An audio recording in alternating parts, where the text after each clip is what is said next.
इमरान खान की असेंबलियां तहलील करने के ऐलान से इम्पोर्टेड हुकूमत की कांपे टांगने लगी। तहरीक इंसाफ के मरकजी रहनुमा उस्मान डार ने कहा है कि इमरान खान से भीख मांगी जा रही है कि असेंबलियां ना तोड़ो। इत्तेहादी जमातें चाहती हैं कि पाकिस्तान को मजीद 8 माह और लूटें। निजी टीवी से उस्मान डार ने कहा कि PTI चेयरमैन इमरान खान ने जब से असेंबलियां खत्म करने का ऐलान किया है, हुक्मरान टोला ज़हनी शदीद दबाव का शिकार है। इमरान खान का फैसला मुल्क कौम के मुफाद में बेहतरीन है। PDM तो यही चाहती है कि मुल्क अनारकी की तरफ जाए, लेकिन इमरान खान ने कहा है कि मैं नहीं चाहता पाकिस्तान श्रीलंका बने।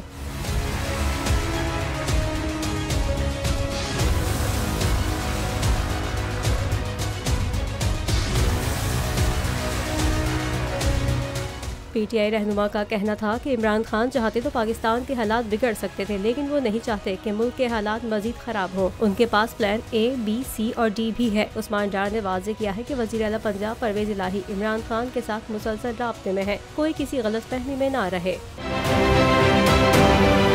आप ये समझें, ये जो हक है ना, हक पे खड़े रहना और हक को बोलना, ये दूर से लगता है तन्हा हो गए लोग। आप खान साहब को देखें, तन्हा दिखाई देने, सारी जमातें मिलकर उनके खिलाफ हैं, लेकिन आज भी पाकिस्तान की आवाम उस हक की आवाज के पीछे जो है 80% से ज्यादा आवाम उनके साथ है। सेम एग्जैक्टली इसी तरीके से बोल की कहानी है भाई, बिल्कुल अलग आपको तन्हा दिखाई देगा, हर जगह आपको खड़ा हुआ नजर आएगा, हटेगा नहीं किसी चीज से। और उसके साथ भी 80% आवाम अगर आज आप देखें तो उसे बोल दिख रही है।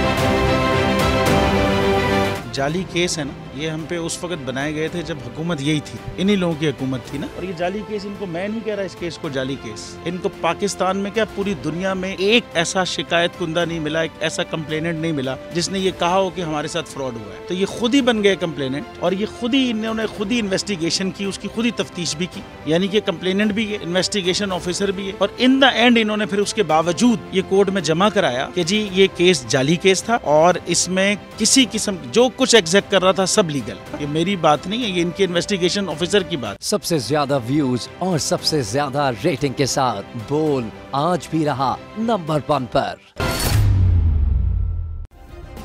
सब्सक्राइब करें और बेल दबाएं ताकि कोई खबर रह न जाए।